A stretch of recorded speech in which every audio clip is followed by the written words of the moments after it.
నిన్నంటూ చూశాక మాట్లాడే ఆశ, మాటల్నే కలిపాక మనసిచ్చే ఆశ. ఇద్దరికి ప్రేమన్నది కలగాలని ఆశ, పెద్దలకి మన సంగతి తెలియాలని ఆశ. పెద్దలకి తెలిసాక పెళ్ళంటూ కుదిరాక, తాళంటూ బిగిసాక గోలంతా ముగిసాక, పలహారం తిన్నాక పడకింటికి చేరాక, తలుపుల్ని మూసాక తలగడని సర్దాక, బెడ్లైటే ఆర్పాక వడ్డాణం విప్పాక, దగ్గరగా జరిగాక దగ్గరగా.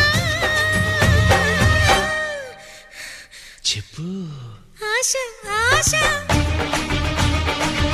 ఆశ దోష దోచే ఆశ.